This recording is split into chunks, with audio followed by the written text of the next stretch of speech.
வணக்கம். இந்திய நேரப்படி மதியம் 1:30 மணி செய்திகள். முதலில் ஜெம் தலைப்புச் செய்திகளை காணலாம்.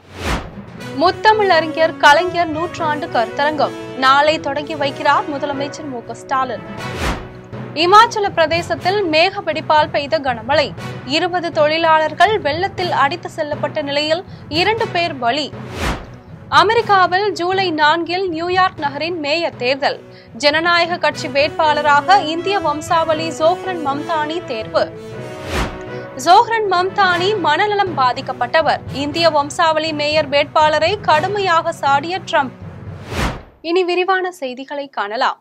முத்தமிழ் அறிஞர் கலைஞர் நூற்றாண்டு கருத்தரங்கத்தை முதலமைச்சர் மு.க. ஸ்டாலின் நாளை தொடங்கி வைக்கிறார். முத்தமிழ் அறிஞர் கலைஞர் நூற்றாண்டு கருத்தரங்கம் நாளை மற்றும் நாளை மறுநாள் ஆகிய 2 நாட்கள் சென்னை கலைவாணர் அரங்கத்தில் நடக்க உள்ளது. தொடக்க விழாவில் முதலமைச்சர் மு.க. ஸ்டாலின் கருணாநிதி குறித்த சிறப்பு மலரை வெளியிட்டு தலைமையுரை நிகழ்த்துகிறார்.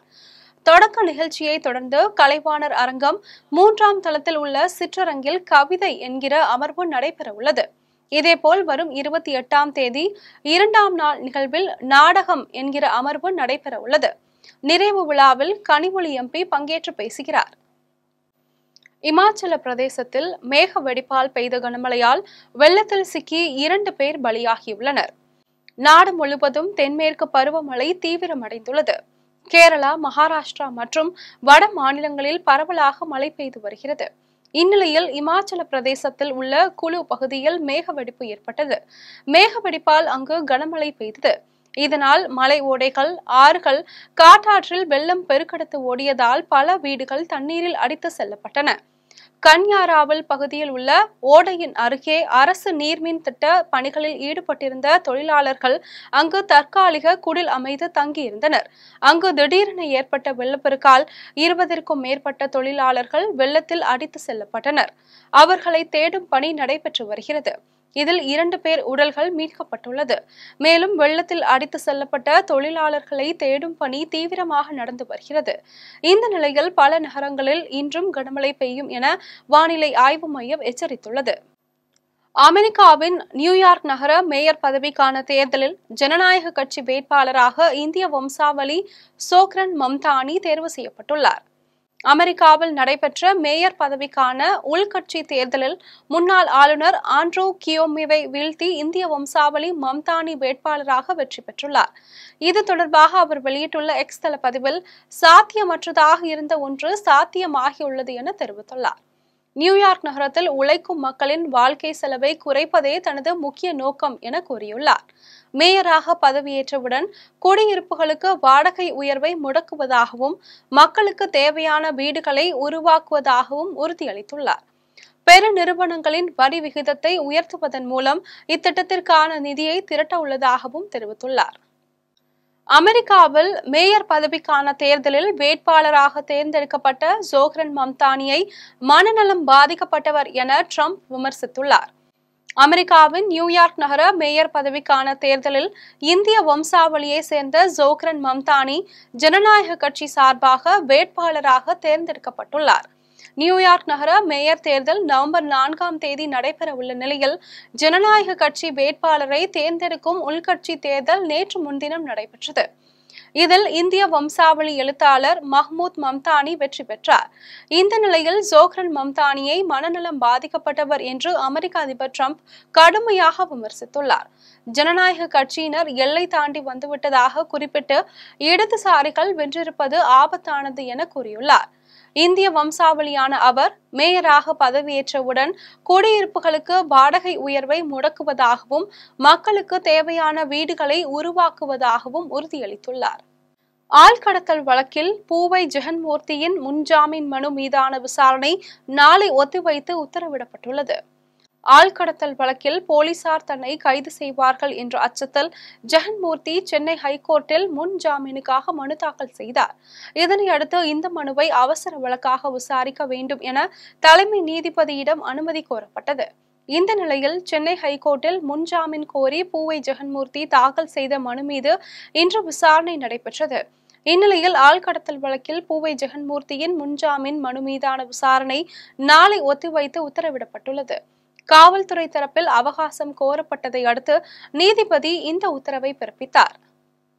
நாகையை சேர்ந்த மீனவர்கள் 10 பேர் மீது இலங்கை கடற்கொள்ளையர்கள் தாக்குதல் நடத்திய சம்பவம் பரபரப்பை ஏற்படுத்தியுள்ளது. நாகை செருதூர் கிராமத்தை சேர்ந்த 2 ஃபைபர் படகு மீனவர்கள் மீது கடற்கொள்ளையர்கள் தாக்குதல் நடத்தினர். செந்தில், சுரேஷ் ஆகிய இருவருக்கு சொந்தமான படகில் மீன்பிடிக்க சென்ற நாகை மீனவர்கள் மீது கடற்கொள்ளையர்கள் தாக்குதல் நடத்தி மீன்பிடி வலைகள், தளவாட பொருட்கள் மற்றும் பிடித்த மீன்களை பறித்து சென்றுள்ளனர். கடற்கொள்ளையர்கள் தாக்கியதில் படுகாயமடைந்த மீனவர்கள் வரத்தூர் மருத்துவக் கல்லூரி மருத்துவமனையில் சிகிச்சைக்காக அனுமதிக்கப்பட்டுள்ளனர். குற்றாலத்தில் வெள்ளப்பெருக்கு அதிகரித்துள்ளதால் 3வது நாளாக இன்றும் அனைத்து அருவிகளிலும் சுற்றுலா பயணிகள் குளிக்க தடை விதிக்கப்பட்டுள்ளது. தென்காசி மாவட்டத்தில் மேற்கு தொடர்ச்சி மலைப்பகுதிகளில் பெய்து வரும் தொடர் கனமழையால் குற்றாலத்தில் உள்ள மெயின் அருவி, ஐந்தருவி, பழைய குற்றாலம் அருவி, சிற்றருவி, புலியருவி உள்ளிட்ட அருவிகளுக்கு தண்ணீர் வரத்து அதிகரித்தது. கடந்த 23ஆம் தேதி மெயின் அருவி, ஐந்தருவியில் தண்ணீர் வரத்து மேலும் அதிகரித்தது. இதன் காரணமாக அங்கு சுற்றுலா பயணிகள் குளிக்க தடை விதிக்கப்பட்டது. இதனால் அவர்கள் புலியருவி, பழைய குற்றாலம் அருவியில் மட்டும் குளிக்க அனுமதி வழங்கப்பட்டது. இந்த நிலையில் குற்றாலத்தில் வெள்ளப்பெருக்கு அதிகரித்துள்ளதால் 3வது நாளாக இன்றும் அனைத்து அருவிகளிலும் சுற்றுலா பயணிகள் குளிக்க தடை நீட்டிக்கப்பட்டது. இதனால் அருவிகளில் குளிக்க முடியாமல் சுற்றுலா பயணிகள் ஏமாற்றத்துடன் திரும்பி சென்றனர். ஆலங்குளம் அருகே கடன் பிரச்சனையால் மனைவியை சரமாரியாக வெட்டி கொலை செய்த கணவரை காவல்துறையினர் கைது செய்துள்ளனர்.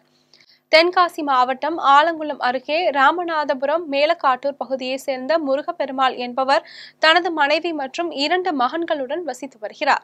இந்நிலையில் லாரி டிரைவராக பணிபுரிந்து வரும் முருகப்பெருமாள் கடந்த 3 மாதமாக வேலைக்கு செல்லாமல் வீட்டில் இருந்துள்ளார். இவரது மனைவி மகாலட்சுமி காளான் உற்பத்தியும் தையல் கடையும் நடத்தி வருகிறார். முருகப்பெருமாள் தொழில் தொடங்குவதாக கூறி கடன் பெற்றதில் நஷ்டம் ஏற்பட்டுள்ளது. இதனால் கணவன் மனைவி இருவருக்கும் தகராறு ஏற்பட்டுள்ளது. இதனால் ஆத்திரமடைந்த முருகப்பெருமாள் அரிவாளால் மகாலட்சுமியை சரமாரியாக வெட்டியுள்ளார். இதில் பலத்த காயமடைந்த மகாலட்சுமி சம்பவ இடத்திலேயே துடிதுடித்து இருந்துள்ளார். இதுகுறித்து தகவல் அறிந்த ஆலங்குளம் போலீசார் சடலத்தை கைப்பற்றி பிரேத பரிசோதனைக்காக தென்காசி அரசு மருத்துவமனைக்கு அனுப்பி வைத்தனர். மேலும் இதுகுறித்து வழக்கு பதிந்து விசாரணை நடத்தி வருகின்றனர். கடன் பிரச்சனை காரணமாக ஏற்பட்ட தகராறில் மனைவியை கணவன் வெட்டி கொலை செய்த சம்பவம் அப்பகுதியில் சோகத்தை ஏற்படுத்தியுள்ளது.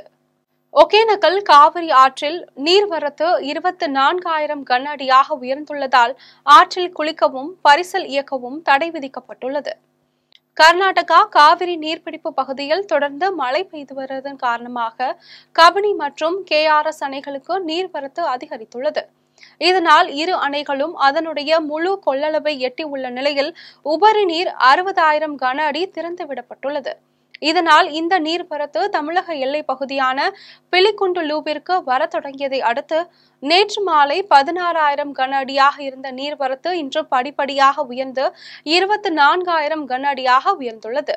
மேலும் நீரின் கொள்ளளவு அதிகரிக்க வாய்ப்புள்ளதால் காவிரி ஆற்றில் குளிக்கவும் பரிசல் இயக்கவும் 2வது நாளாக தடை உத்தரவு நீட்டிக்கப்படுகிறது. இதனைத் தொடர்ந்து தமிழக எல்லையான பில்லிகுண்டுலு பகுதியை மத்திய நீர்வளத்துறை அதிகாரிகள் கண்காணித்து வருகின்றனர். இந்த நீர்வரத்தால் ஒகேனக்கல் காவிரி ஆற்றில் உள்ள ஐந்தருவி, சினி அருவி, மெயின் அருவி ஆகிய அருவிகளில் தண்ணீர் ஆர்ப்பரித்து கொட்டுகிறது. சங்கராபுரம் அருகே கையாடல் செய்த சுய உதவி குழு தலைவி மீது நடவடிக்கை எடுக்கும்படி அக்குழுவில் உள்ள பெண்கள் மாவட்ட காவல் கண்காணிப்பாளரிடம் மனு அளித்துள்ளனர். கள்ளக்குறிச்சி மாவட்டம் சங்கராபுரம் அருகே புதுப்பட்டு கிராமத்தைச் சேர்ந்த பிரியா என்ற பெண் மகளிர் சுய உதவி குழு மூலம் 30க்கும் மேற்பட்ட பெண்களுக்கு தலா 50,000 ரூபாய் கடன் பெற்று தந்துள்ளார். இந்நிலையில் கடனை பெற்ற சுய உதவி குழு பெண்கள் 2 ஆண்டுகளில் கடனை கட்டி முடித்துள்ளனர். மேலும் 50,000 கடனை பெறுவதற்காக குழு தலைவி பிரியாவிடம் ஆதார் கார்டு, ரேஷன் கார்டு போன்ற ஆவணங்களை கொடுத்துள்ளனர். இவ்வாறு பெறப்பட்ட ஆதார் கார்டுகளில் இருந்து பிரியா முறைகேடாக கடன் பெற்றுள்ளார். இதனை அறிந்த அந்த பெண்கள் குழு தலைவி பிரியா மற்றும் அவருக்கு உதவியாக இருந்த நிதி நிறுவன வங்கி மேலாளர் முருகன் மீது நடவடிக்கை எடுக்கும்படி மாவட்ட காவல் கண்காணிப்பாளரிடம் மனு அளித்துள்ளனர்.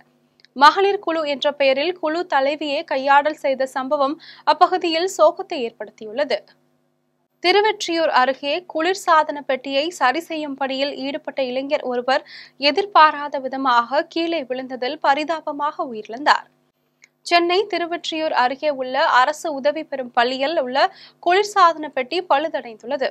இதனை சரி செய்வதற்காக தனியார் நிறுவனத்திலிருந்து 3 பேர் வந்துள்ளனர்.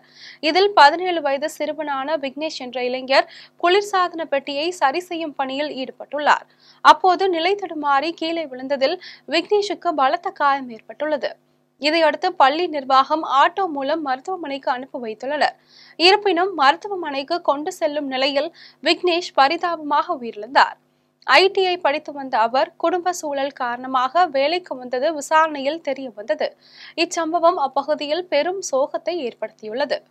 கடலூர் அருகே இடிந்து விழும் அபாயத்தில் உள்ள நீர்த்தேக்க தொட்டியை அகற்றிவிட்டு புதிய தொட்டியை கட்டித்தர கோரி அப்பகுதி மக்கள் கோரிக்கை விடுத்துள்ளனர். கடலூர் மாவட்டம் விருத்தாச்சலம் அருகே தொட்டிக்குப்பம் கிராமத்தில் 40 ஆண்டுகளுக்கு முன்னர் கட்டப்பட்ட நீர்த்தேக்க தொட்டியை பொதுமக்கள் பயன்படுத்தி வருகின்றனர்.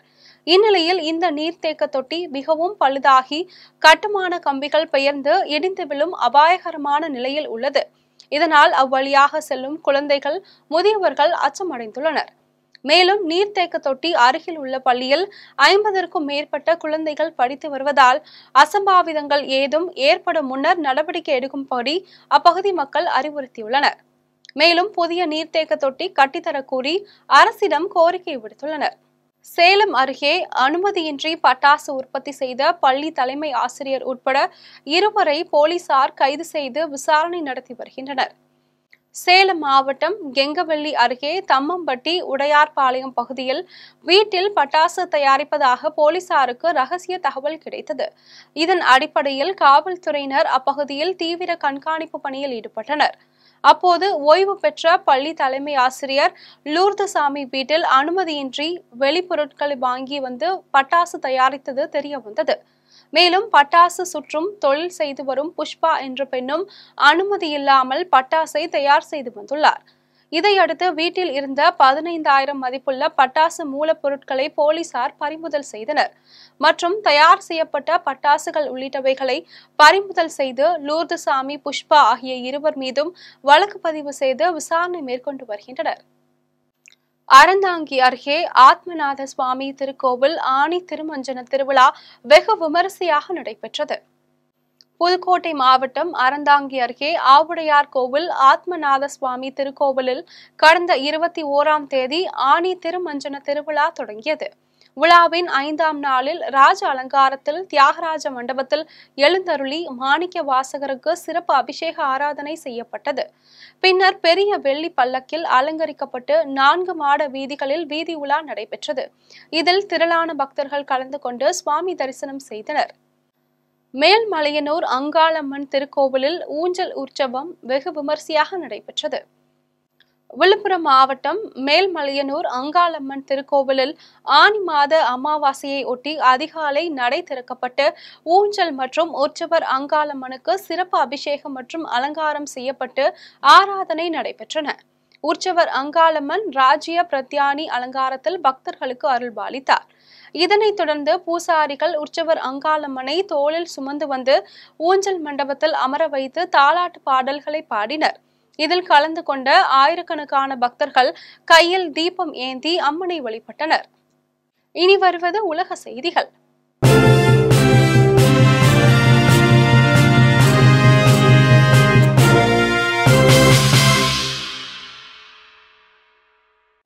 அமெரிக்காவிடம் இருந்து புதிய போர் விமானங்களை வாங்க இங்கிலாந்து முடிவு செய்துள்ளது. அமெரிக்காவின் லாக்ஹீட் மார்டின் நிறுவனம் அதிநவீன போர் விமானங்களை தயாரித்து வருகிறது. எதிரி நாடுகளில் ரேடாரில் சிக்காமல் பறந்து செல்லும் திறன் கொண்ட இந்த போர் விமானங்களை குறுகிய ஓடுபாதையில் இயக்குவது மற்றும் போர் கப்பல்களில் தரையிறக்கம் போன்ற அசாத்திய திறன்களை கொண்டது. இந்த F-35 ரக போர் விமானம் ஒன்றின் விலை 860 கோடி ரூபாயாக உள்ளது. இந்த நிலையில் அமெரிக்காவிடம் இருந்து புதிதாக 12 F-35 ரக போர் விமானங்களை இங்கிலாந்து வாங்க முடிவு செய்துள்ளது. அணு ஆயுதங்களை ஏற்றி சென்று இலக்கை தாக்கும் வகையில் இந்த விமானங்கள் உருவாக்கப்பட்டுள்ளது. அணு ஆயுத திட்டத்தை மீண்டும் தொடங்கினால் தாக்குதல் நடத்துவோம் என ஈரானை ட்ரம்ப் எச்சரித்துள்ளார். மேற்காசிய நாடுகளான இஸ்ரேல், ஈரான் இடையேயான போரில் ஈரானின் அணுசக்தி நிலையங்களை அமெரிக்க விமானப்படைகள் குண்டு வீசி தாக்கியது. இதையடுத்து 2 வாரங்களாக நடைபெற்று வந்த போரில் ட்ரம்ப் தலையீட்டால் முடிவடைந்தது. 2 நாடுகளும் போர் ஒப்பந்தத்தை ஏற்றுக்கொண்டனர். இந்நிலையில் நேட்டோ எனப்படும் வடக்கு அட்லாண்டிக் ஒப்பந்த அமைப்பின் மாநாட்டில் அதிபர் டிரம்ப் பங்கேற்று பேசினார். அப்போது அவர் ஈரானின் அணுசக்தி நிலையங்கள் எல்லாம் முழுதுமாக அழிக்கப்பட்டு விட்டது என்று நம்புவதாக தெரிவித்தார். மேலும் ஈரானின் அணு ஆயுத திட்டம் முடிந்துவிட்டது எனவும் அதை மீண்டும் உருவாக்க முயற்சித்தால் மீண்டும் தாக்குதல் நடத்துவோம் என தெரிவித்துள்ளார். ஈரான் அணு ஆயுதங்களை முற்றிலுமாக கைவிட வேண்டும் எனவும் எச்சரிக்கை விடுத்துள்ளார். இனி வருவது விளையாட்டு செய்திகள்.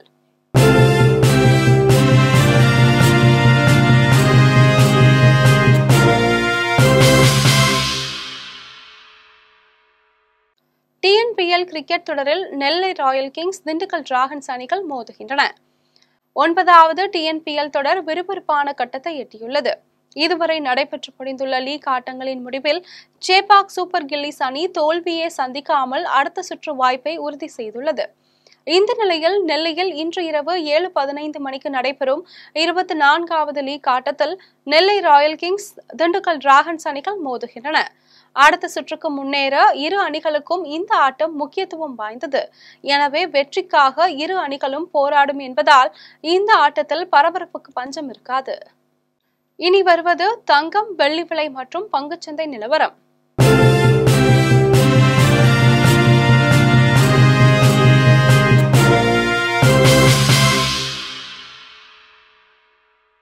சென்னையில் ஆபரண தங்கத்தின் விலை இன்று ஒரு சவரன் 72,560 ரூபாய்க்கு விற்பனை செய்யப்படுகிறது. சென்னையில் இன்று ஆபரண தங்கத்தின் விலை நேற்றைய விலையில் மாற்றமின்றி கிராமுக்கு 9,070 ரூபாய்க்கு விற்பனை செய்யப்படுகிறது.